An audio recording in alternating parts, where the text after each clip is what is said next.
So, Charlie, you're very in demand. I mean, clearly, I had to book this weeks in advance.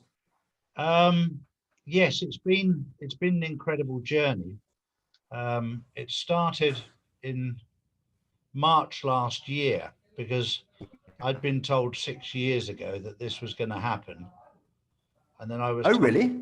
then I was told 2 years ago they were nearly there because they had Trump in power. And then I was told in November of 2019 they were ready to do it in 2020. And what they were referring to was collapsing the world's economy for a global financial reset. Right. Um, and this came directly from a US ambassador that I know very, very well, and I've known for 20 years. And to them, it was it was almost like a game that we're going to shut down the world's economy for a financial reset. I was completely oblivious at that time that there were two resets in play. And it was only really um, luck more than judgment and probably God's guidance that I actually land up on the right side, on the decent reset, and not the dirty reset. But it wasn't until March and April when I got back in contact with him and I said, "So you've used a virus to shut down the world's economy?" And he just burst out laughing. He's gone, "Yeah, you wouldn't believe how easy it was." Um, and I was like, "Wow!" And so my videos were starting out. I do a 10-kilometer walk most mornings, and I was holding my phone and telling people, "Don't panic, don't panic. This virus is a load of rubbish. It's been done purely for a financial reset." This was in March last year. It's all been shut down for a global financial reset. And I went from 37 subscribers to about 100 in a week. And then I went to 1,000 in 2 weeks. And then Lee Hemington contacted me and said, "I just loved your message. I love what you're saying." Because he said, "What you're saying makes sense." He said, "Would you mind if I promoted you?" He said, "Because I had a business promoting companies online and it's just died during this collapse." And I said, "Yeah, go on then." And we just did it. We didn't do it for money. We did it for getting the truth out there. And we went from 1,000 to 10,000 the following week, just by telling the truth and what was happening. And I was told then in March, April time, I said, the ambassador said, "Right, we're going to use a virus first, then a vaccine, then 5G, then riots, and then an alien invasion." He said, it's all mapped out, it's all planned out to collapse the world's economy. And this is all a distraction, this is all a smokescreen, so we can reset the world's economy and change the banking system. Now, for the last 4 years, I've been working on the quantum financial system. So I know, but I'm under an NDA, so I can't talk about a lot about it. All I can say is I'm involved with moving precious metals around the world to back up the currencies. That's all I can say. The rest of it Okay. is I've been working on for 4 years. I've been moving currency around the world for the last 20 years for governments, et cetera, et cetera, et cetera, which I can talk about, which gave me an insight into what was going on. And I've moved billions and billions and billions of dollars around the world in cash on private jets. And I've written in my book about that, where before I met my wife 10 years ago, my private jets were full of cocaine, champagne, and hookers. And that was great fun moving money around. Nowadays, I've got diplomats and bodyguards, and it's pretty damn boring. It's not quite the same, but the information James, you'll understand that very often when I'm talking to these guys, it's not sort of they just willingly give you information. You're just chatting for 6 hours on a private jet about loads and loads and loads and loads of things. And then suddenly you think back and go, God, that was valuable. At the time, it was just a conversation. Shutting down the world's economy, when he told me 6 years ago when we were on a flight from Africa into Dubai, from Accra in Ghana, he just said to me, "We're going to shut down the world's economy." And I was just like, "Yeah, whatever. Of course you are." And it was just a joke. And then 2 years ago, Charlie, we're nearly there now. We've got Trump in power.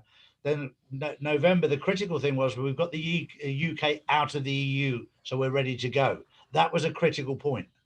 We've got the UK out of the EU, so we're now ready. So that was critical. What you mean? Are you saying, Charlie, that the black hats, let's call them that, wanted to get Britain out of the EU in order to further this great reset? I don't know if it was the black hats or the white hats, but they needed the UK away from the Nazi states of Europe, as he referred to it, before we collapsed the EU. That was his words. Oh, I see. because they Which, refer. Charlie, but Yeah. this is all desperately interesting to me. But I can imagine that some of my listeners are just going to be going, well, like, who the hell is this guy? Number one, what's his background? Why? Because you seem very level-headed and straight talking.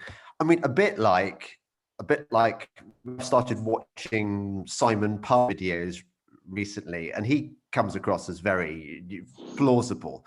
But I've met loads and loads of con men in my time, and one of the defining characteristics they all have in common is that they're all incredibly plausible, because otherwise they wouldn't be successful con men. So just tell me a bit about you, about what your background is and how you got to this point. I retired from mainstream work. I've documented everything in my life story book, in my autobiography, which is out now. My foundations were that I was born in a religious cult called Plymouth Brethren. Oh yeah. And I had an arranged marriage at 18. I had 3 children by the age of 23. I left the religious sect when I was 23, and my parents completely disowned me for doing that. And I regard now, in hindsight, that from the age of 23 to 25, I went from through a period of my life where I was completely lost and in the wilderness. I didn't know what was true and what was lies. So that's where when I was 23 is when I understood that what I'd been educated, what I'd been taught was not accurate. I'd been born and brought up to believe the end of the world was coming by the year before the year 2000. And of course, when it didn't happen, that changed a lot of my thought process. And there was a lot of things. But I imagine they doubled, didn't they, with their predictions? They well, you know, it's still going to happen, but worse next time. Exactly. There was always this living in fear of the end of the world coming. You didn't need to concentrate at school.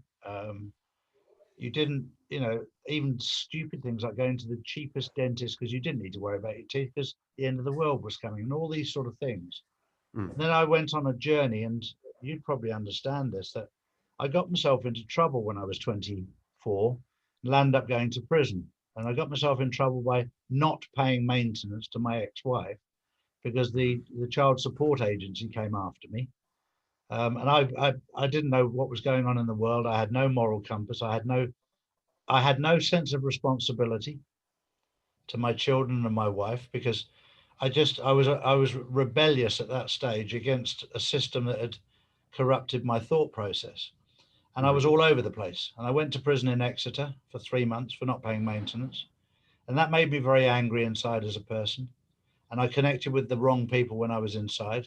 And I landed up going back into Exeter prison 6 months later, because I was working with people inside there to print credit cards and £20 notes. It's all documented. And I was a complete lost soul. I didn't know what was right and I didn't know what was wrong. And it took me probably 10 years of complete loneliness where I didn't connect with anybody because I was trying to establish truth. And that stood me in very good stead for right now, because I know what it's like to be completely lost and being brainwashed into stuff. And we're all programmed. It doesn't matter what way you look at it. We're programmed. You just hope that the programming is accurate. And I've focused a lot of my videos on trusting our own intuition. And I've always said on my journey, if you believe in God, ask God. If you believe in Allah, ask Allah. And if you don't believe in either, ask your mother or your grandmother to reset your moral compass so that you can trust your intuition. You don't have to believe me. The title of my book is I'm Just Charlie. My journey is I'm not the Messiah, I'm just Charlie. This is the research I've done. This is what I've found. I suggest you go and find out for yourself the truth. You don't have to believe me. And this is where I think, instead of preaching at people saying, this is the way, this is the truth, this is the light. No, this is what I've found for myself.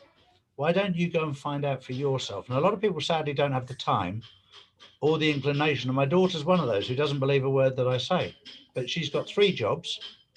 And she's literally comes home at night, has her food, goes to bed, gets up in the morning, starts all over again, become a slave to the system, and doesn't have the time to do the research that I'm blessed to be able to do. And it's been one hell of a journey. I knew I said this right at the start. I had the four corner pieces of the puzzle. I knew that this was a stitch up. I knew it was for a global financial reset.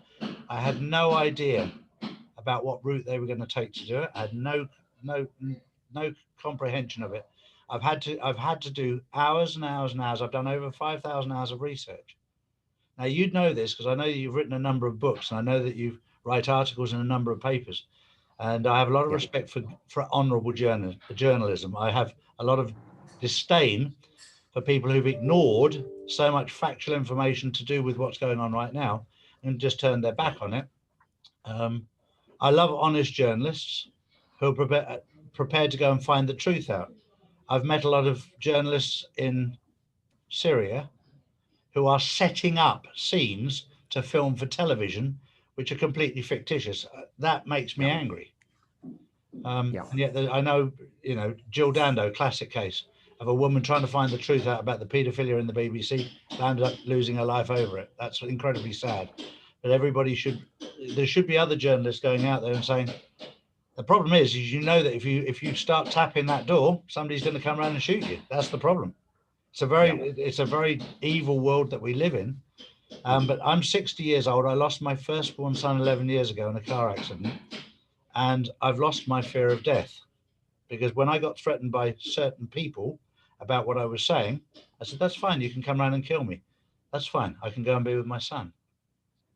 And that scared the shit out of them, because they're used to people being scared of death. I'm not. So the threats I've had, and I've had plenty to shut me up, from the secret services in the UK, MI5 and MI6, and they know exactly who they are.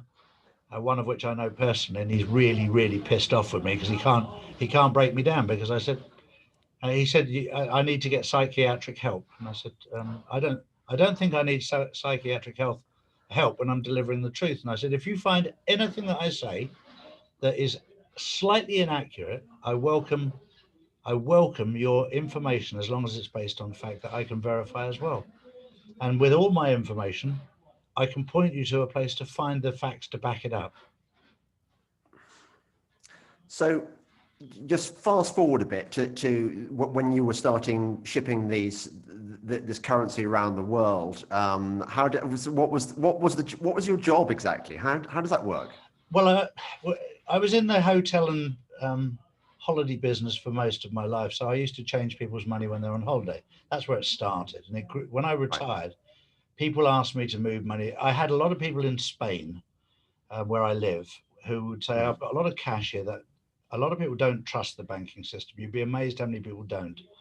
And they said, look, I want to buy this, and how can I do it? And I said, fine, if you give me the cash, I can put it into the bank for you, because I'm different to most people. I can actually bank large amounts of cash, which most people can't. Right. But I know how to do it, and I know how to do a declaration, etc., etc., etc.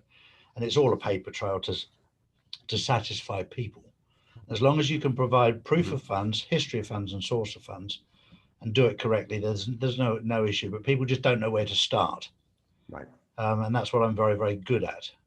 And there's been many occasions where, for an example, a government wants to deliver a certain amount of US dollars. So first things first, I have to get clearance from the Federal Reserve, because the currency belongs to America, even though it's coming from Africa. It's a US dollar, so I have to get their consent to move it.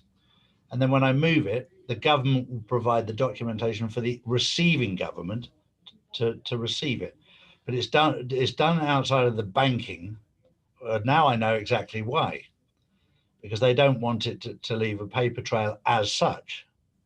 They work together between governments, and they don't want it going through the central bank. And I showed a video yesterday. Somebody sent me a picture of, I think, about 500 million in cash, and it's all in UN aid boxes. So it's the United Nations aid. That's what it was for. But politicians have stolen that money, and they want it put into the bank, and they want the account set up offshore, and the money to go into there. Now, from my point of view, if it's aid money from the Red Cross, UNICEF, or United Nations, then I'll turn my back on it and I won't touch it. Yeah. If it's come from a government and I've got a government documentation to back it up, so it's gone through the receiving government, then there's enough paper trail there for me to be able to justify moving it to another government. For what? It's not my business what the money's for, as long as the sending government and the receiving government are happy with it, which they always are, because it's an agreement done behind closed doors. And then I'll get the payment paid up front for the private jet. They'll sort out their own customs clearance on departure, and I'm always responsible for arrival, because we used to land it in Dubai, and I know the head of customs, I know the head of CID, and before we even take off, I've cleared all the paperwork that I'm bringing in money, and they scan every single pallet that comes in to make sure there's no drugs, no weapons, no alcohol. In fact, the alcohol one's interesting, because you'd expect drugs and weapons, but alcohol they're very strict on in the Middle East. Yeah, yeah. So, gosh, there are so many different rabbit holes one could go down here. Can I just ask you a question? Yeah. Where are you on Trump at the moment? Do you think has he got a plan? And are we going to see something soon? Donald Trump has very, very clearly got a plan, but it's not about the identity politics. Will tell you it's between Trump and Biden. You pull back from that, and it's not. It's between the USA and the CCP, and you pull back from that, and it's between God and Lucifer, Satan, the devil, whatever you want to call it. God, for some reason, has chosen Trump to be his wingman, if you like, His to get vessel. to get us through this process. And this is why I've been so peaceful on this journey. I've heard a lot of factual stuff, but one thing I've done is connect with my inside and ask God to guide me on whether it's truthful or not. And I also asked him to guide me on how I deliver the message. And that's why I'm probably very, very peaceful about what's going on. That I know that this is an awakening. We're going through a great awakening. I was involved in the financial side of the quantum financial system. So moving gold and precious metals around the world to back up the currencies around the world, because that's the world we're moving away from the old SWIFT system, the old fiat currency backed by nothing, fresh air, into a gold-backed currency, a digital system. There will still be cash, there will still be notes, but the banking system will be done digitally on a blockchain technology, quantum technology, to provide clarity and security. So it'll be very, very clear to see where the money's going from, where it's come from, and it will have a digital ID with it on its whole journey. So as an example, and we were talking about this yesterday, if I'm buying a house from you, James, and you've got your title deed that on a token, if you like, on the quantum system, and you've built an extension, the extension adds onto the token, and then I've got the money, and the money literally it goes into like a pocket, if you like. Like escrow, is it? It's similar to an escrow, but it's far better than that, because there's 1 trillion frames a second on the quantum system, and every transaction gets its own identity and pocket, a little pouch, if you like. And once your title is in there and my money's in there, and they match, then they swap over. So I get the title and you get the money. It's a it's a beautiful system with complete clarity, and it does away with so many people's jobs, because it's so clean. I can see that. It's so clean and clear.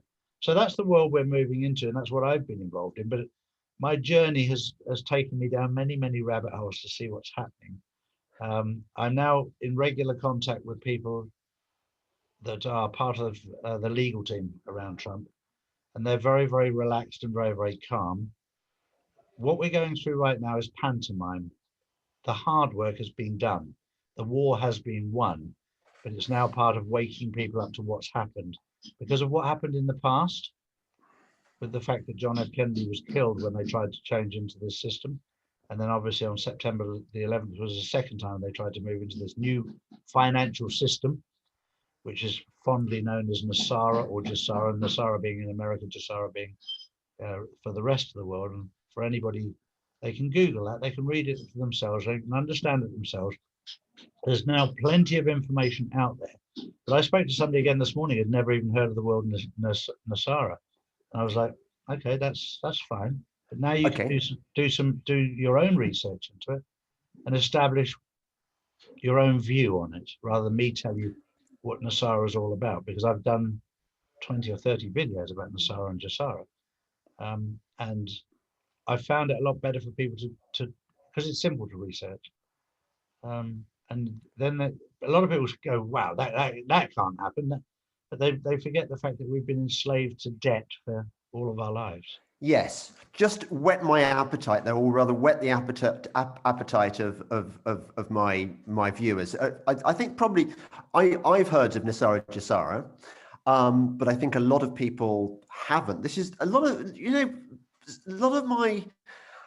You've followed my career to a degree. You Yes. know that I started out very much in the mainstream. I had a job at the Telegraph. I started off on the Telegraph when I consider it to have been a proper newspaper. I had a column on the Spectator, and I remember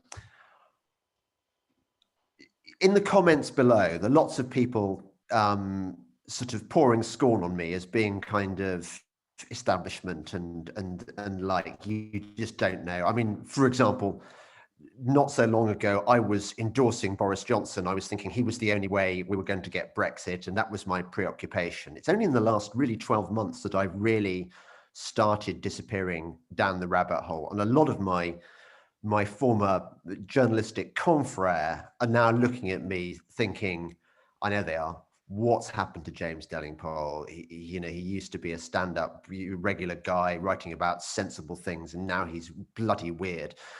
And so I've got both audiences. I've got the sort of the people who like the direction I'm going in, and people are going, James, what's happened to you? So for the benefit of those James, what happened to you people, just give me a brief kind of back of a fag packet thing on NESARA GESARA. Very, very simply, for anybody that wants to start the journey, I always start it with the UK and most of the world, if not all of the world, are currently under a law of the sea. Whether you want to call it maritime law, admiralty law, civil law, it was a law that was created so that, and you, without going into detail, watch the movie Straw Man. You'll see that we're all classed as commodities. And when we were born, we were certified lost at sea.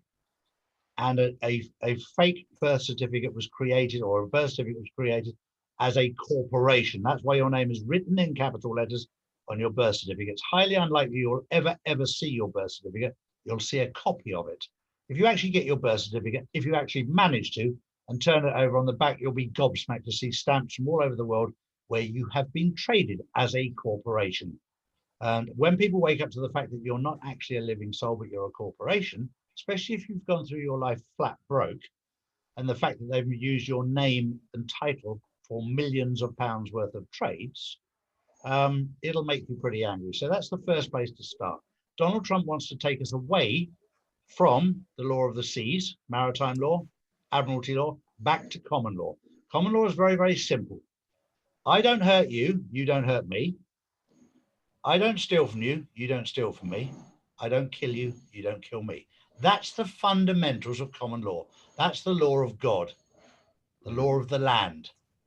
And that has the highest standing in law. And what the world is under right now is under, in the UK, maritime law.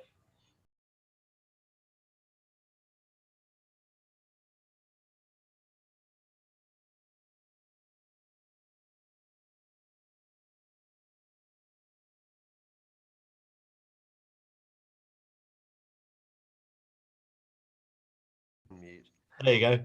Yes, that wasn't the security services. That was in fact your electrician who might be working for the Yes. security services.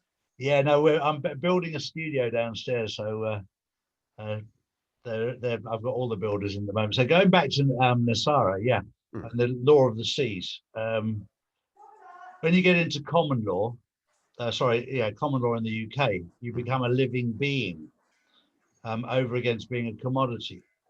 And a lot of people are completely unaware of this. That the law of the seas is by consent. So if the public don't consent, the police, and this is where some people don't understand, when a policeman will ask you, do you understand? It means, do you stand under me? So if you have to consent to them. So that's why the police in England say, "Do you understand?" Because they need your consent, and it's a play on words.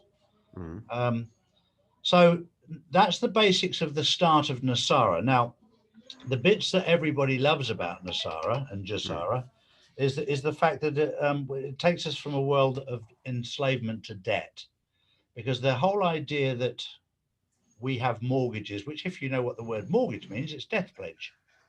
The translation of mortgage is death pledge. Yeah. And they've got you tied into them. And if James and I had thought of it first, it's the biggest scam in history, that they can just print money and give it to you, but they want it back. Not only do they want their money back, but they want it back with interest and tax.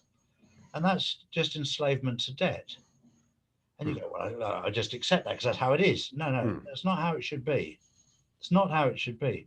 And Donald Trump is taking us away from this world of enslavement of debt into a world, into God's world, which is about humanity.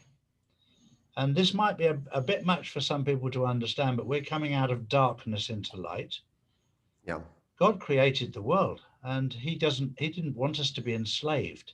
That's not what he wanted. That wasn't his plan. That's Satan's or Lucifer's plan, to enslave the world. And we've been enslaved all of our lives. When did the rot set in? When did we become subject to this maritime law? Well, because presumably there was a time when we weren't. That's correct.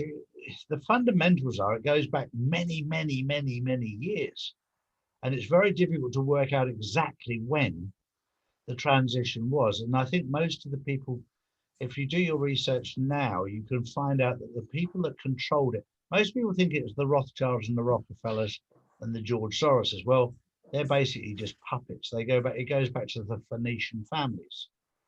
And I think there's 13 Phoenician families. And that's when Donald Trump made mention, I think it was in April or May, that he'd taken the head off the beast. And that's when he'd actually arrested the Phoenician families, the 13 Phoenician families, out of Venice. And this is why Italy was hit very hard early on, so they could take down the Phoenician families in the Vatican. That was taken out in April, May time. And that was one of the 3 pillars that was needed taking down. So that the Italian part was the Vatican and the Phoenician families, the money people, if you like. The wealthiest of the Vatican, of the Phoenician families, is the payeurs, which is the interpretation of the word paymaster. And their net worth was seized was 34 quadrillion, to give you an idea of their wealth. But hang on, this is so esoteric that people are just going to be going, whoa. So you're saying that there were actual arrests of people that presumably, have we even heard of these people? Do we know their names? No. Well, you know, the only one that I know the name of is the payeurs, which is the paymaster, the top family. But the 13 Phoenician families are the people who've controlled the world for hundreds of years, if not going back thousands of years, but certainly hundreds of years. They've controlled everything, and they've had their front people, which is the Rockefellers and the Rothschilds and the Bilderbergs, etc. That's the face of it, if you like, that we can see. And for those people that don't even know about them, the front of them is the Soroses, the Gates, the Zuckerbergs of the world. They're what people can connect to, as to the people who control the world. And in the old days, we used to refer to them as the Illuminati. But Donald Trump has tried to put things in a language we can understand. So he's referred to them as the deep state, like he did with propaganda. Most people didn't know what the word propaganda meant, so he's just changed it to fake news so that the normal people can understand what he's talking about. He's very, very good at making people understand the truth rather than lovely words that nobody's got a clue what it means. Yes. So they were taken out at the start. So you had the Vatican that was emptied. When I say emptied, the cash, the gold, and moreover, the documentation was taken out of that in April, May of last year. And that's all now under American control and has been moved away from Italy. The Phoenician families were all arrested then. The second phase was to take control of the Federal Reserve. Most people in America thought the Federal Reserve was owned by the government. It wasn't. It was a private company owned by the Rothschilds and the Rockefellers. But what he did was back that into the Federal Reserve, into the Treasury, sorry. And he moved in Judy Shelton in line because she's very much at the front of the gold standard. He wanted her to be in control of that, and that will come. This is all process at the moment, all in process. The third part is the City of London. What people don't realize is that these are all, the Vatican is Vatican City. Mm-hmm. Washington is Washington, D.C., which stands for District of Columbia. It's not part of the United States. And then you've got the City of London, which is not part of the United Kingdom. It's a separate entity. Mm. The City of London and the British royal family, that's why the Queen is no longer in Buckingham Palace. And of course, the mainstream media will say, oh, no, we're decorating. No, you're not decorating at all, I can assure you. You've been taken out of Buckingham Palace. And for those people who want a little poke up the backside to make them realize that what I'm telling you is the truth, Donald Trump is the first person in history to walk in front of the Queen, which is completely against the protocol, which is basically saying to the world, I'm in control now, you're not. For anybody who understands what's going on. She was removed from Buckingham Palace and she will never be going back there. That kind of, dog, get away. That's the kind of statement that people are going to be going, yeah, this guy is crazy. Yeah, you can take me as crazy. I have no problem with that. Take me as crazy. But then tell me why she's not been back there. And tell me why she's told her family it would be wise to get other properties. You have to look into the deeper thing. Also, the other thing, I laughed my head off at the Christmas speech, because anybody who's got any sight of insight knows that that was a CGI, and that's why Channel 4 put out a spoof one a week before to distract the mind. It's called programming. The stupid one, oh, I'm happy to see the real one. The real one, if you look at it with a cynical eye, was nothing more than CGI. That wasn't a real video. That wasn't her in real life. I personally, and this is a Charlie thought, I personally don't think she's with us anymore. And I don't think Prince Philip is. That's my personal thought. I personally think that everything that's put out at the moment is either CGI or body doubles or something, but it's not the real person. The other thing with Prince Charles is, whether it's a body double or whatever, I don't know, but it doesn't even look close to the real thing. The biggest feature that Prince Charles has is big ears, and the ears they've got are completely wrong. I mean, you couldn't make it up. No, programmed, it's definitely him. I looked at him and I was like, do people really believe that's him? Because that looks nothing like him. And the one of the Queen at her Christmas speech, I was like, wow, you must have had some hydroxychloroquine or some Regeneron, because you look 20 years younger. You don't look in your 90s, girl. You look in your 70s. What's happened? So, Charlie, a lot of this stuff would very much fit into the category of beyond huge, if true. It would be like so enormous that most people's mind, my mind included, minds would be absolutely blown. So right. How on earth, because people are going to be saying this is just like David Icke craziness, tinfoil hat, whatever. Yep. How do we anchor this? What can you show me to convince me that this is real? Well, first of all, let's start at the beginning. Who's currently in Buckingham Palace? I don't know. Exactly. I mean, exactly. Nobody. I mean, I wasn't even aware that the Queen wasn't there, to be honest. I just think she's old and she's got her own routine and she's probably going to be in wherever. Well, when I first heard this, James, I was very much of the same view as you. It sounds completely ludicrous. Mm-hmm. So I started to do some research with people I know who work in the secret services in the UK. Mm-hmm. This is when I started to ask questions, and I was poking a bear that I shouldn't be poking. And they came back to me with, oh, she's gone to Balmoral. And very easy thing to say. But it doesn't take 2 minutes for me to find, I have some very, very good contacts. And the first place I contacted was the stables at Balmoral. Now, everybody who knows anything about the Queen knows that she loves horses more than she loves humans. Mm. and the stable hands hadn't seen her. So I knew I was up against a lie. I didn't have to go through the official office. I didn't have to go through the mainstream. I just simply had somebody contact who's in the horse world in that part of the world, contact another stable hand and said, "Is the Queen up with you?" And of course they went, "No, I haven't seen her for ages." And the first thing she does, and I know this factually, whenever she goes anywhere, because I've worked with Sheikh Mohammed in the Middle East, when he comes to London, the first thing he does is goes with her to see the horses, her horses.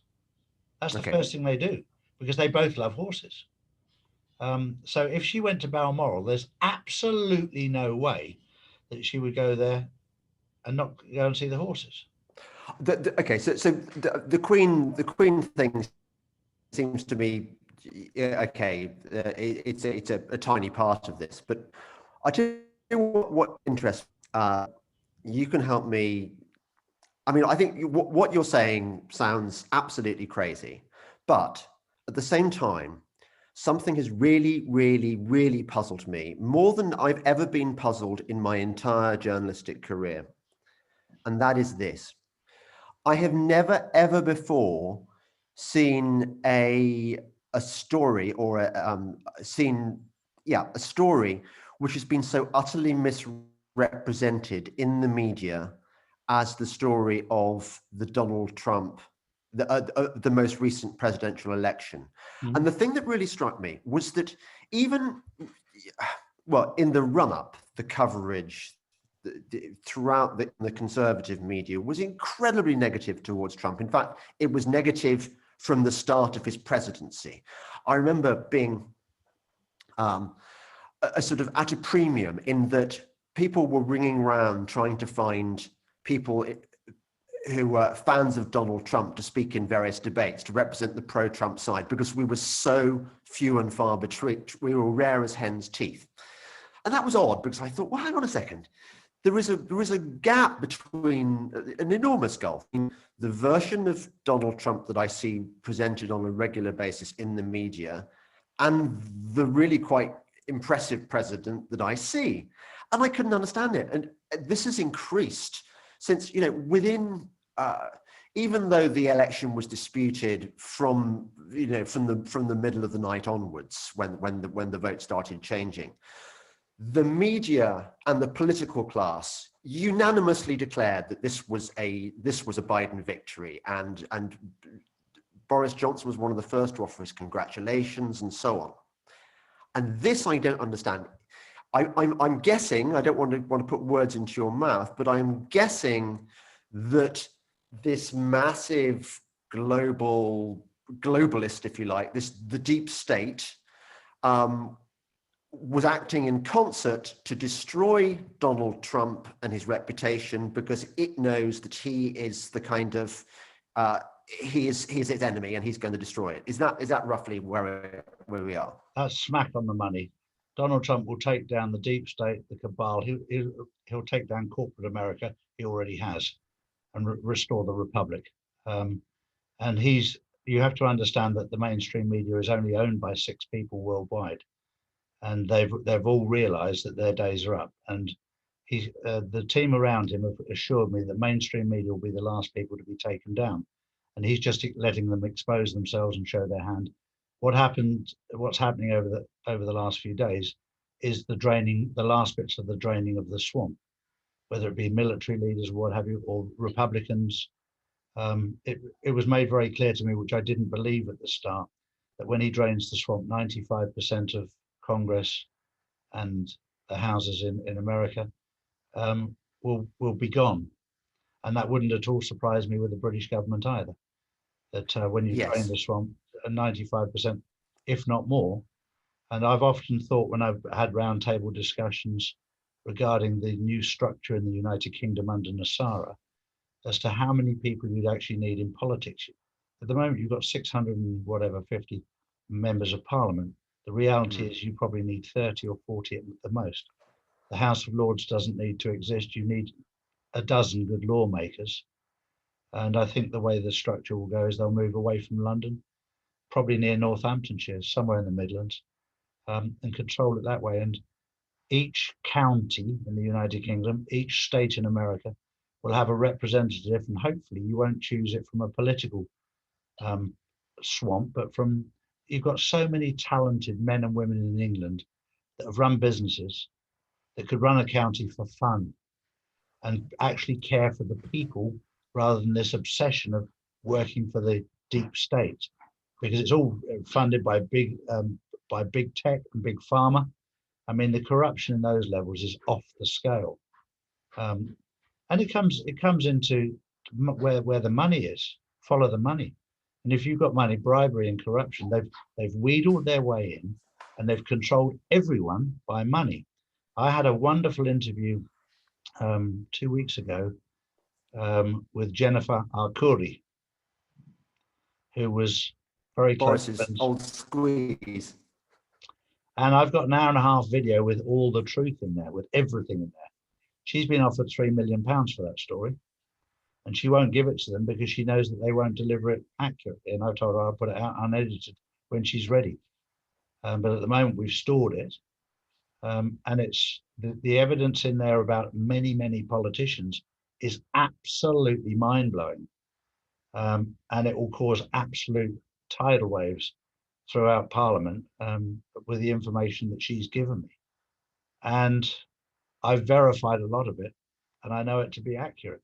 I had very, very close connections many, many years ago when I was working with the British government, or working with Michael Howard, who was Home Secretary at the time, and Michael Forsyth was the governor, the Minister for Prisons, when Derek Lewis was the Director General, when I was doing the security of prisons in the UK.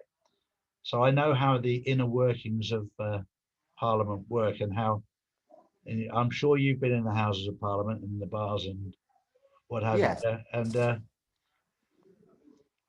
it has a very unique feel. Let's put it that way. But let's just take a step back for a moment. I mean, lots of my university contemporaries have become MPs, including 2 of them have become Prime Minister. And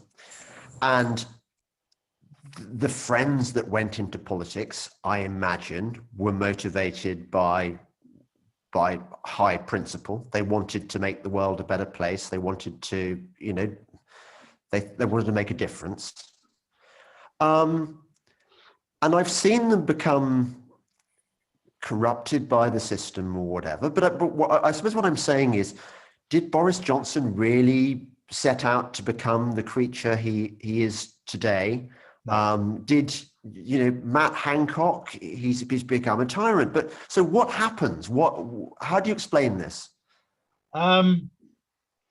It's the swamp. When you're in the swamp, you become contaminated. Doesn't matter how good your wetsuit is. You become contaminated by the surroundings that you're in. I've likened it in life. You have to see what's inside you to start with, because I've often said it's the same boiling water that hardens an egg, that softens a potato. It's what's inside you that counts.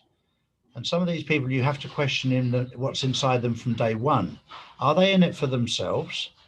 One of the biggest things I've noticed is the amount of flip-flopping, especially in America, with senators. And you see it in England. And I look back in my life at British politicians. I don't have to agree with them.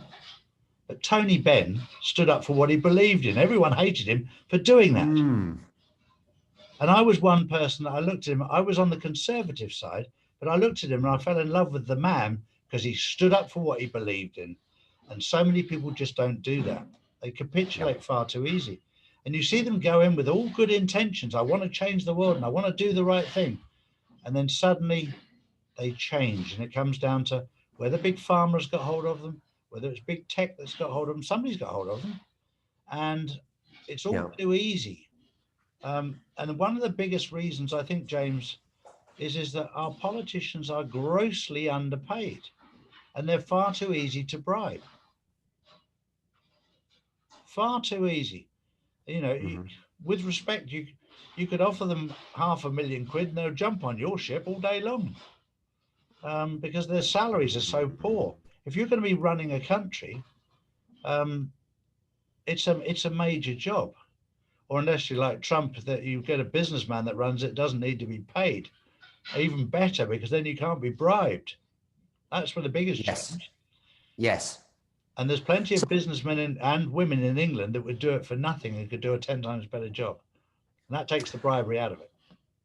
now, unlike a lot, in fact, unlike pretty much every journalist in the UK at the moment, um, I'm not really preoccupied with what's going on in my own country, even though I can see that the whole COVID craziness is just extraordinary. We can go into why I think it's so corrupt and wrong in a moment, but the reason I'm focused on America and what's happening in America is that I see Trump as the magic bullet. Mm-hmm. And from my researches down the rabbit hole, this is what I've gathered. That, correct me if I'm wrong on any of this, but the senior generals were so appalled by the direction that Obama was taking America in that they were considering having some kind of coup, and that Donald Trump persuaded them, no, I will be your point man. I will go in there and I will make it right. And so the senior military had his back. Although there are bits that don't fit into this theory. For example, look at some of Trump's picks in his first administration. Mad Dog Mattis. You know, there are lots of senior generals who are part of the military-industrial complex who don't like Trump because he's against wars. And they want wars. They need wars because that's where their defense contracts come in, their backhanders, and so on. So that sort of slightly worries me. You know, how many generals actually are on his side. But just continuing with what I think has happened, that he went in with a 2-term plan, and the first term was spent largely fighting off the first impeachment and the Russiagate scandal, which was completely fake news, as he would put it, and in which MI6 was involved. Very much. The whole thing about prostitutes urination was but that his first presidency, although the conventional version of events is there was Donald Trump doing his things like you know, dealing with Rocket Man in North Korea and just doing sort of normal presidential things.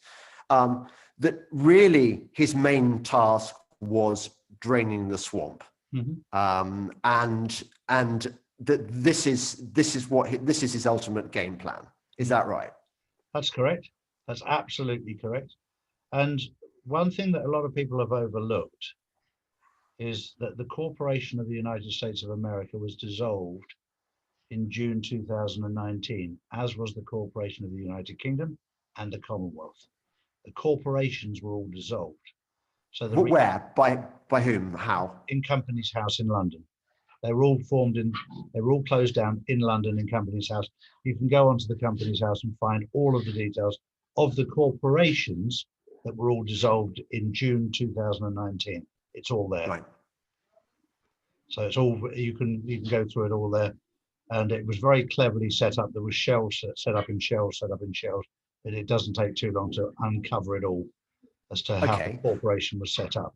So the reality. Can I ask you a quick question? Yeah. If all this amazing shit has been going on, yeah,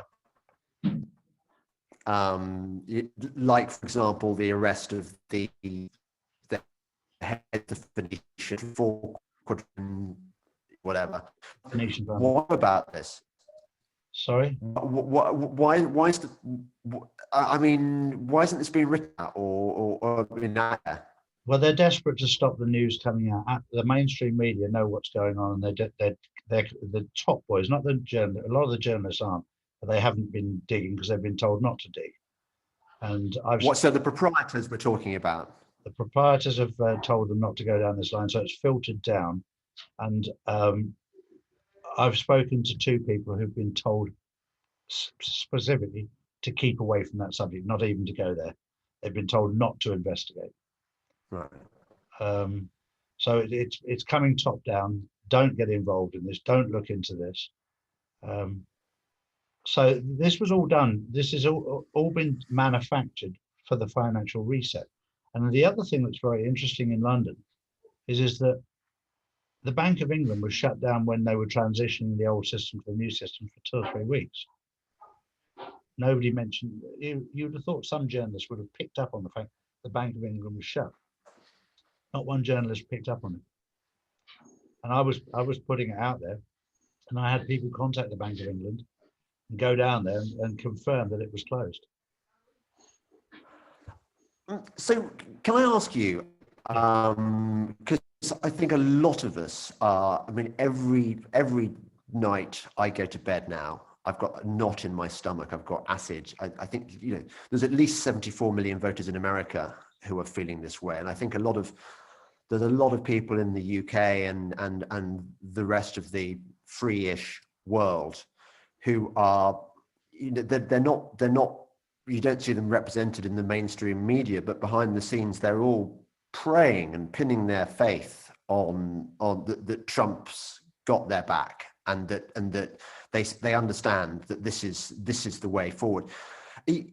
Are you saying that we can just trust God and trust Trump, that we needn't be eaten up with worry? Is it, you know, because I mean the other side are quite cunning, and they're very, very cunning. I wouldn't put it just trust God. I think it's very important to trust God and to trust Trump to do God's work. I think that's very, very important. I think we've got away from that. Our moral compass has been out of sync. I don't think you've got anything to worry about. I think the mainstream media and the governments are trying to create fear, because the research that I've done shows very, very clearly, and this is something that your viewers can research, that coronavirus COVID-19 was patented in 2018 at the Pirbright Institute in Surrey. For anybody that wants to do any research, you'll find out the word Pirbright is the middle name of Rothschild. So it's his institute, and it was also signed off unusually quickly by the Queen in 2018, the patent for coronavirus COVID-19. So it was a man-made virus. So you can class that as a bioweapon, which Trump knows about. It went over to Wuhan, to the laboratory. It was taken over there. And of course, you have to look at Wuhan.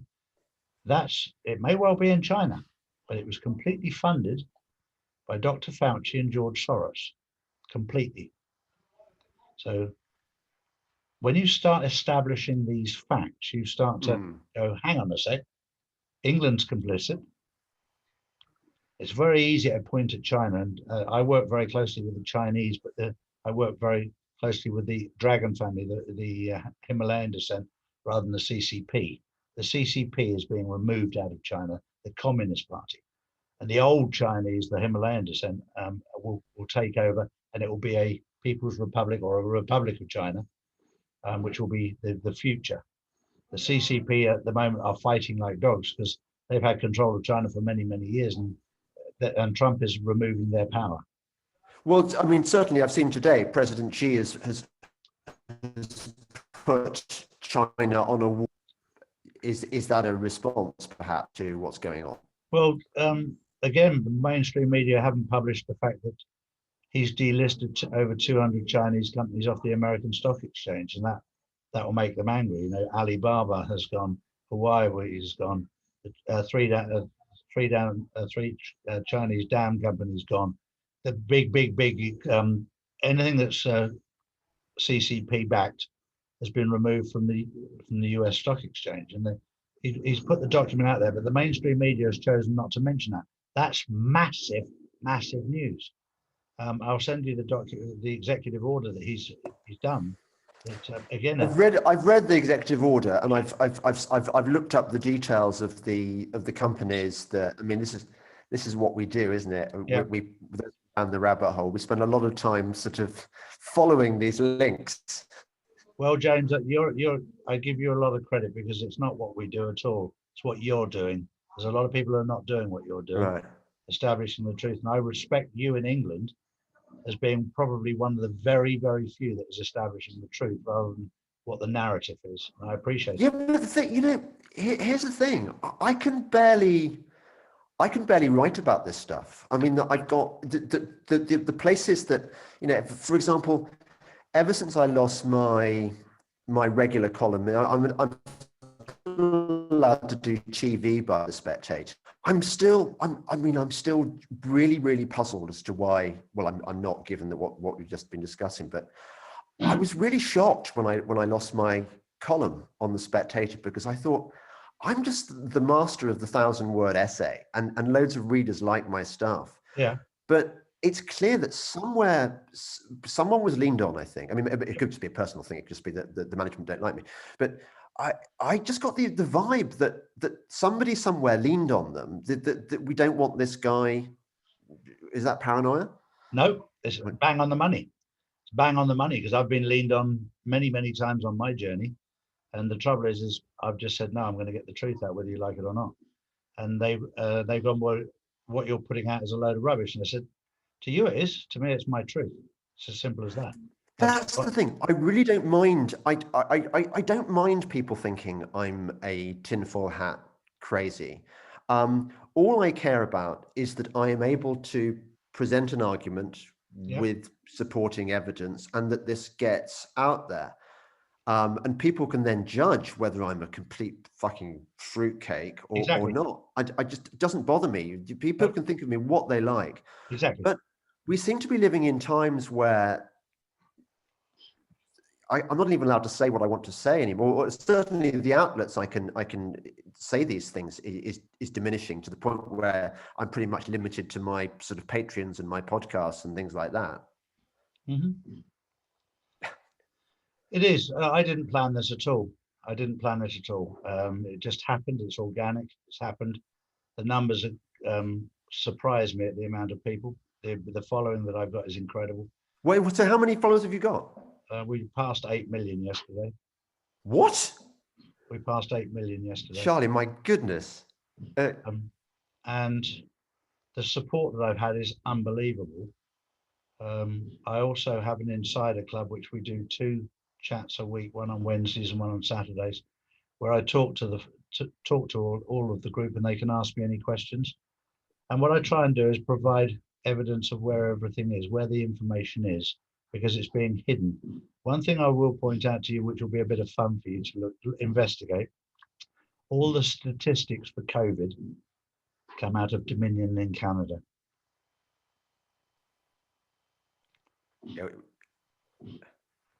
I'll give you that little gold nugget. But I thought it was the ONS and stuff which were coming up with this. The figures, and this, you can investigate this for yourself, and you'll find it out for yourself. The British government pay Dominion to provide the ONS with the figures. That is interesting, very interesting, if true. Tell me, because then you can help me, because I've done my research and found that to be true, and now I'll be over the moon for you to do exactly the same thing. Okay, I'll have a look at that. So, as I say, I'm a novice down the rabbit hole, and I'm just not sure how much to believe about, or whom to believe. So tell me, for example, about QAnon. Is that a real thing, or is that a crazy conspiracy theory? The Q that I've got here has got nothing to do with QAnon. That's all to do with the quantum financial system, gold backed. Q was something that I came into contact on my journey. I've done my research on Q, as Q and Anons are 2 separate things. They get lumped. What does Q stand for? Is it quantum? No. Well, for me it does, because I'm involved in the quantum financial system, which is backed by gold. Yeah. But people misinterpret that as being QAnon. It's not. Right.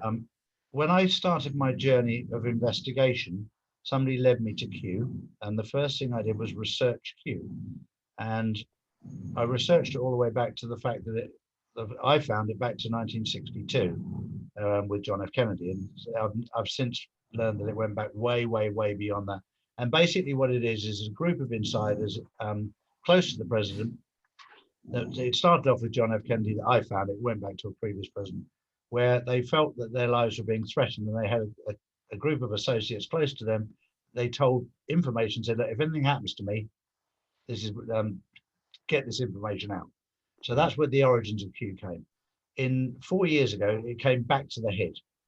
It became public again, and it was putting out information about what was going to happen. And whether you like them or don't like them, everything they've said so far has happened. And for me, it was all it was, James, was a point of cross-reference. What I've been told physically, I could cross-reference with Q, and it seemed to match. So it gave me another point of reference. That's all. And I try and get 3 points of reference. It's an old thing, but I use my normal source. I've used Q, and the most important one is I use God. I speak to him and ask him, and ask spiritualists, is this information I'm getting accurate, or is it a load of old baloney? And I trust my intuition on the information I'm getting, verifying it with different aspects, because I can't trust the mainstream media. So I'm having to look in different places. And so far, everything they've told me has been right so far. The only thing that they've been slightly amiss with, and they told me they did it on purpose, was they gave me some inaccurate dates just to see how much impact it had as a distraction, because the art of war is create chaos over here while we do something over here. When you say they, your contacts within I've got 3 or 4 contacts that are at ambassador level in the US government that I'm in contact with, that I've known for the best part of 20 years. These are people that I trust. They don't give a lot of information away. It's very much yes, no answers. We have a separate way of communicating other than mainstream connection. That I won't disclose, but we have a way of communicating that I can ask questions and they give me information and guidance as to where to be looking. I also have direct access to 3 of the 4 lawyers that Trump has, Sidney Powell, Lynn Wood. I've also got access to General Flynn and General McInerney. These people give me very, very accurate information. I've got a number of people on the ground that work for Trump or have worked for Trump. Mel K, who's worked for him for 20 years, goes to the same church on Sunday, so knows the family as a family. Anne van der Steel, who's known the family for years and years and has direct contact. And that's very important to me, to talk to people who are direct. And then what I do is I get all of the information and I trust my intuition. And then I trust God to guide me to deliver that information as accurately as I can. Yeah, it still has a bit of the Charlie personality added to it. That's human nature. I don't want to be a robot. I still want to remain Charlie, and have a bit of humor with it, because at the moment people are suffering. They need a bit of humor. They certainly do, and they also need a degree of reassurance, because I think a lot of people are feeling frustrated that they can't see the thing that they want to happening, and they're thinking, for example, let me give you an example of the kind of things that are troubling me. Trump, in his first administration, seems to have picked a lot of people who were turned out to be, at best, disappointments, at worst, traitors. So, who was his first Secretary of State? Rex Tillerson. Absolutely swamp creature through and through. Mike Pence. I'm presuming he is a wrong one, and that this is not a kind of double or treble agent game being played. Why would you choose as your vice president? But if you are so good at 5D chess, why would you surround yourself with people who are going to stab you in the back? It's the old philosophy, isn't it? You keep your friends close and your enemies even closer. And I think one thing that was said to me back in April of last year was he wasn't going to expose people. He was going to let them do it themselves. And that is the art of war, is to allow them to expose themselves. Because if he was to do it, people wouldn't believe it and wouldn't like it. He's having to let every single one of them expose themselves. And the other thing that's interesting is we've got so used to instant answers. We've got instant messaging, we've got 24-hour-a-day news, In the old days, if I wanted to contact you, James, I'd write to you from Spain. It would probably take a week to get to you. It'd take you a couple of days to answer. It would take you 14 days for me to get an answer, and we would accept that. Nowadays, we want an answer immediately. We always want everything now, now, now, now, now. And that's the world that we've come into. Now, right now, I'm as calm and patient as I've ever been. I've got a peace inside me that I've never, ever known. I know the destination. I just don't know the journey. And for some reason, Trump at the last minute has taken us down the dirt path with a real bumpy road. But I just he's driving the car and he's going to bring us through. And I have 100% confidence in him, without any question. That's let me just ask you a couple of personal questions. Where are you on Bitcoin?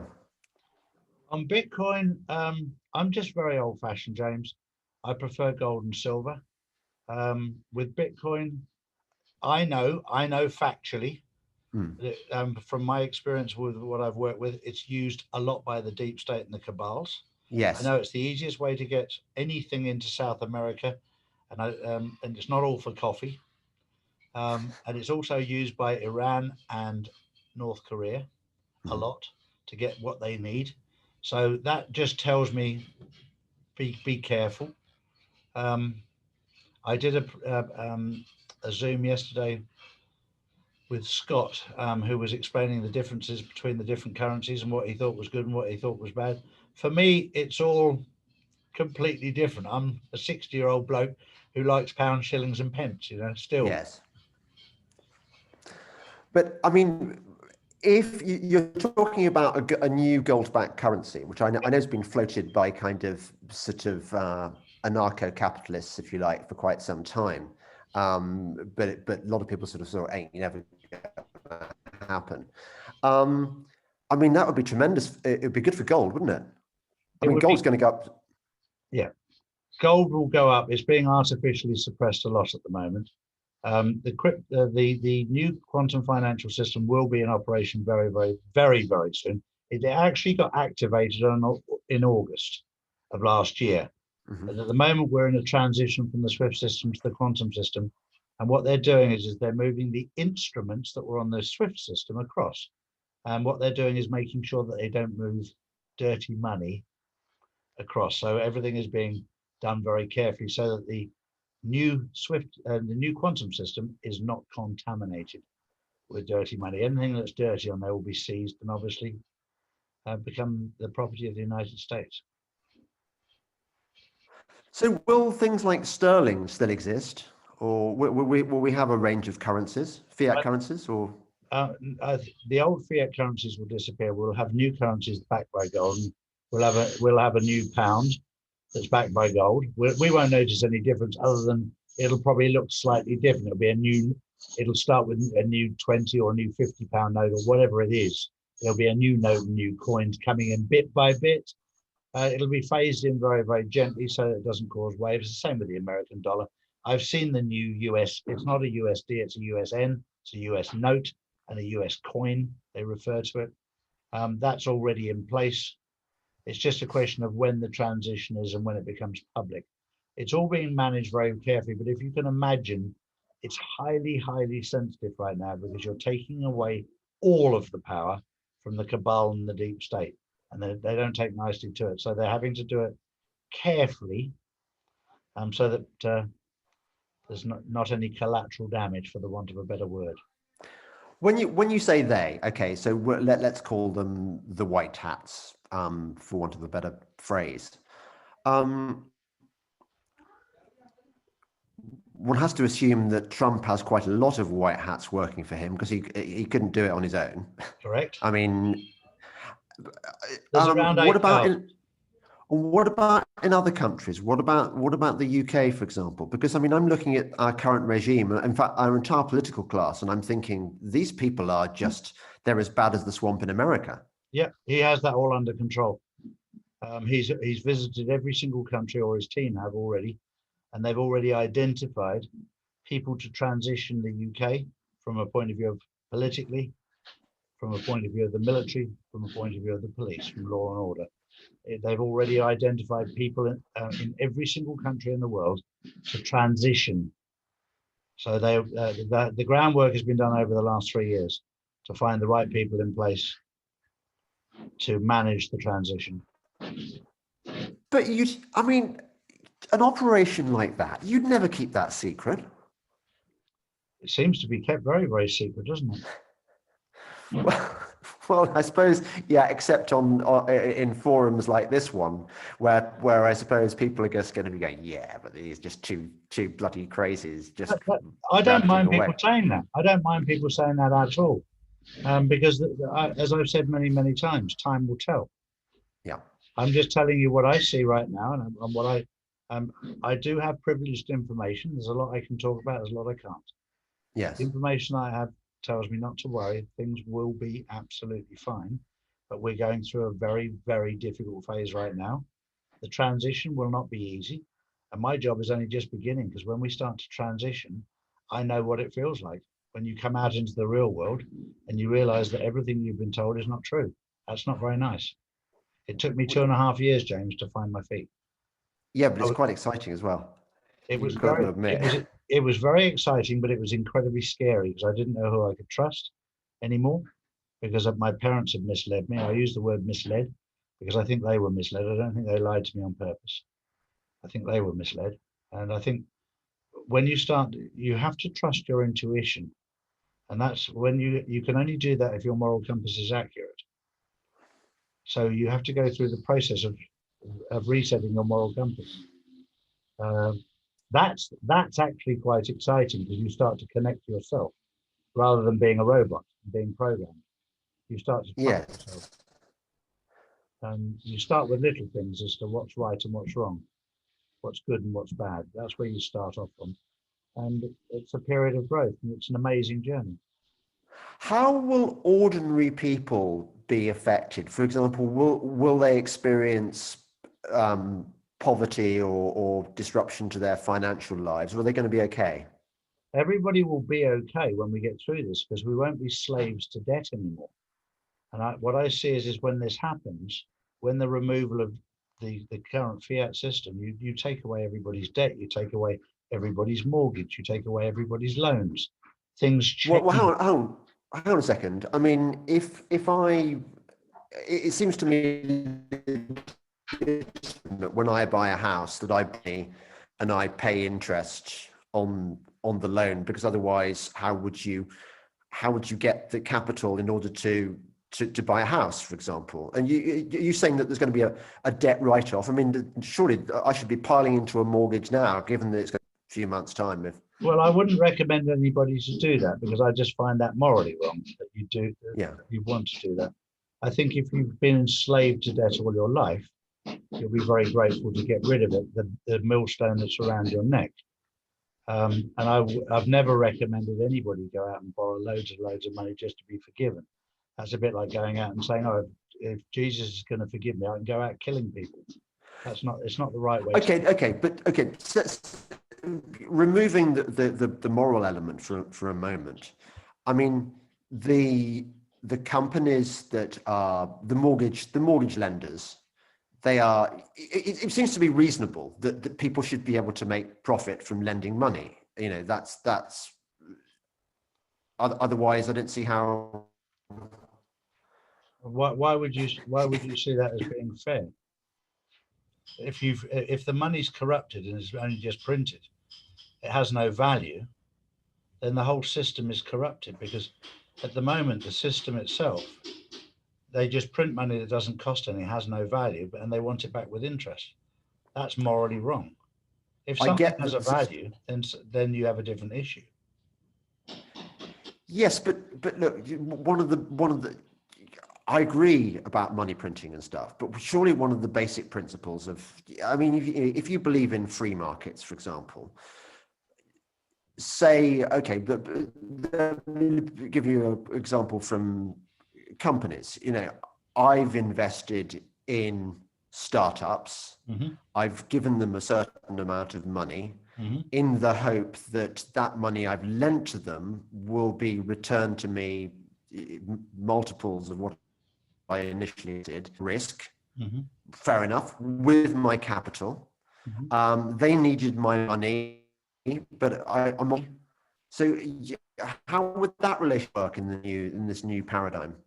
Um, I think when we get away from being a slave to money and we start looking at humanitarian sides of doing it for the right reasons, that the instead of just accumulating more money, which we've all become obsessed with, I've lost that interest in being obsessed with money. My obsession now is being able to help other people in a way rather than seeing how much I can accumulate, to see how much I can help other people. And just as an example, this last Christmas, I got far more satisfaction out of going to feed the homeless people in Malaga than I'd ever make out of investing into a startup. I got so much joy out of people who had nothing. And then the next step will be to provide them education, to take them away from poverty, and to try and bring them a quality of life where that they you know, every single human being has a right to quality of life, and we've disregarded that. You know, the United Kingdom has a massive problem with homeless people, and yet it claims to be a world leader. We're in the 21st century, and we've still got people without homes. We've still got old people and I think the UK itself has lost its moral compass when it comes to old people. You know, you go to the Far East and you don't put old people in an old people's home. In England, everybody rushes the minute you hit 70, stick them in an old people's home. Right now, Sure, we need our old people around us to guide us through this difficult period. And they've been through the Second sure. World War, and they know what hardship is. The Second World War was 5.5 years of hardship, of food tokens, of hiding under the bed when the air raid sirens go up. And we're worried about being locked in our houses for a couple of days. Sure. No, Charlie, I agree with everything you say there, but it seems to me that you're ducking a point, or Go on. you've lost me slightly. No, all right. Well, Okay. So it's to it's do with it's the this investment side. that yeah. I mean, never mind the personal level of, should people want money? Is that a desirable thing? It is an absolute basic fact. I mean, it's human instinct that you need incentives. If you're going to risk your capital, you need incentives to provide it for other people, and that's a good thing. I mean, economic growth is a good thing. You're not going to tell me that you're a green, and that you think that actually we need some kind of degrowth. No, far So, from. so you I think we need a different perspective. I don't. No, I think that there's an awful lot of room for us for people who have more than enough to help other people to be able to do that. The question I have is, I think we've been so far. Yes, you want to increase your position 100%, but being driven by greed is not a good thing. To be driven by humanity is a better thing. And I've never ever worried. I've never worried about money, because of the simple fact that I know that life is like a sausage machine. If I put it in here, it comes out there. The more I put in there, the more it comes out there. Sometimes you get lucky. You put in a little bit here, and lots comes out yeah there. This yeah is part of life. But I've yeah never been obsessed by money. I've just learned that hard work. I've come from a hard-working family of, mm, of hard graft. The more you put in, the more you get out, and the more you can help people. I agree with that, but I think we've become absolutely driven, and I find it. I think we're changing in the way. I think we get far more out of life when we can help people for the right reasons, rather than just taking money out of the system. I was asked the other day by a friend of mine who's got a lot of money. He said, "Charlie, what do I do with it?" And I said, "Well, I wouldn't leave it in the bank." He used to be a builder. He's yeah 70, 80 years old. And I said, "You know what I would do with the money? Put half of it into gold, and the other half, I'd find a 19, 20-year-old builder, and I'd say to him, look, I'll give you the money. You don't need to go to I the think we were bank." about to say 90-year-old girl. 19-year-old Sorry. builder. And Yeah. I'll tell you what, with all my expertise of 50 years of building, I'll lend you the money, interest free, or with a little bit of interest, We'll make some money when you sell the house, or you give me a percentage of the house, whatever. But I'll also be there because it will mentally stimulate him. And Yeah. now he's got about 20 builders that he's helping out, and he's helping them out. He's also using his expertise of an 80-year-old man, and is keeping him alive and keeping him young, and he's enjoying his money. Whereas if he'd left it in the bank, he gets nothing out of it. And those sort of things I find very attractive, that he can go to them and say. And the other thing he did, which was very, very interesting, it was cheeky, but it was interesting. He said, "I'll tell you what, I'll lend you the money at 1% a month." He said, "I've never known boys build houses so quickly." He said, "They work 24 hours a day because they don't want to borrow the money for more than 2 months. Then it only Yes. costs them 2%." And he said, "I'm making really good money and they're borrowing more and more and more." But he said, "I'm getting a massive return." But that's good. You see, that sounds to be sensible free market economics in action, and I'm with you on that. I can't quite buy your thing. Just because you're at peace with your financial situation and the moral dimension to your life, it's a natural human instinct to want a better life for your children than you had yourself. Yes. And sometimes you need money for that, and you're not necessarily going to get it from your salary. So you do, but I think with children, like you and I always want to look after our children. We look after them too well, and I think I've learned with my children, teach them to give them the first rung of the ladder, i.e., a deposit, and then teach them how to turn £1 into £2. Any more than that, and you spoil them, and they don't learn how to fight how we've had to fight. And I think we all need to learn how to survive, and how to fight to survive, and to do it with the right spirit. And the obsession that we have to have mountains and mountains and mountains of money. There's a very fine line between not having enough and having too much. If you have too much, you become at risk because everybody's after you. If you don't have enough, I know, I've seen that. Yeah, I've seen that totally. Yeah. But people watching this are going to be thinking, well, we can call it the awakening, and that sounds great, but we're going to get there's going to be some chaos on the way. So people shouldn't have their money in banks right now, you think? Me personally, I don't think you should. I don't think you should have it in the bank. There's a very simple reason: because there's no interest in the bank. Why would you leave it there? Well, yeah, indeed. When you consider that gold has returned 10% per year for the last 10 years, Yeah. That makes a lot more sense to me. If you want to have a little bit of fun, there's plenty of cryptocurrencies to have fun. I don't know any of them that are brilliant and any of them are bad. That's a personal choice, and you can take your own advice. If you can help other people and you can gain both of you out of it, then brilliant. As I said, with the builder, he's gained so much from himself. It's taken 20 years of his life because he's come back to life again. He's thinking for himself again about building and helping somebody else. That experience is valuable. You can't buy that. You get it for nothing. So just going back to the to repeat what I earlier on, I have become totally obsessed with the fortunes of Donald Trump, because the way I see it, this is the magic bullet which is going to stop the nonsense with the masks, with the quarantines, with the self-isolation. All this nonsense is completely artificial, and because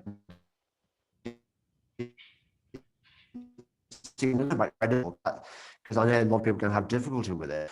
The only plausible explanation is deliberate, and I'll give you one example of this: the fact that as we know that there was the virus is real. So it peaked in March last year. What we're experiencing now is a kind of the natural sort of second wave is how they're describing it. It's the natural kind of smaller hump you get in the winter season. And in order to us all, what they're doing, they've redesignated it so that by 28 days of a COVID test, but within 60 days of a COVID test, as a coach, what possible reason would they have to do that unless They wanted to ramp up the fear. That's all. So, it's a ramp up. yes, yeah. It can be the only explanation. There is no other logical reason for it because it's dishonest. The other thing, of course, is anybody who's done an ounce of research knows that you can't transmit a virus. Physically impossible. Meaning what? Sorry. Well, you and I can transmit germs. Right. But we're not scared of germs. We've got used to them. Our body's made of 1 trillion viruses. You can't transmit a virus. The reason they've used the word virus is very obvious to me. It's created by Bill Gates because a virus in a computer is very scary because it can go all through your computer. It can dissolve it. But in human beings, you and I can't transmit viruses. We can transmit germs. So the fact they've used that is the first lie. Well, I mean, I don't know. I mean, suppose you had coronavirus and you were living with me. Just for the chances record, are we both have coronavirus in our systems. It's in our DNA. Well, earlier versions of maybe. Yeah. Not the new version. No, but corona, COVID-19, but, probably COVID-17 or whatever it is. Yeah. No idea. So like you and I are living together, very comfortably in our lovely house in Spain. Get it. Chances are you're going to get it, aren't you? I mean, how's that going to be? It's a common cold. Get it if not transmitted. Go onto the CDC website and the WHO website, and it's very, very clear. It's nothing more than a common cold. If I'm in your house and I've got a cold, there's a chance you're going to get it. And one thing you don't do if you've got a common cold is go around and see old people because you know that they're going to get it, and they're not. You know, it's not going to do them a lot of good when they're old to get a cold because it can kill them. But it's nothing more than a common cold. But it's been blown out of proportion by the media because this is all part of the smokescreen to collapse the world's economy. Well, so look, some of the stuff as we've established, I'm a bit wary of what you're saying. I think that's only proper because otherwise I'm going to look like a complete dick, aren't I? If I'm a guy who sits on the internet talking to other people and buys everything they say instantly. But I do agree with you. I mean, or rather, I might invite you to agree with me that Donald Trump is the only way we're going to get out of this because I can't see any other way. I mean, already we're creating a path for a world in which every new virus that comes along, the government has the excuse to shut us down and force us to wear masks in homes again, which is untenable. Yeah, it's not living when you did live in. No, it's Donald Trump will win this battle without. He's already won the battle. At the moment, we're just seeing the pantomime, but the battle's already won. We're just seeing him drain the last pieces of the swamp, making sure they get every single piece out. I do hope you're right, Charlie. I'm going to have to stop it here. I'd love to continue this another time, James. Because listen, I know how busy you are. I've got another. It's been fantastic. 10 minutes. Yes. Yeah, I'm flat out. But I'd love to do another one with you because I love your cynicism and the way of questioning is constructive, and I have no problem with that.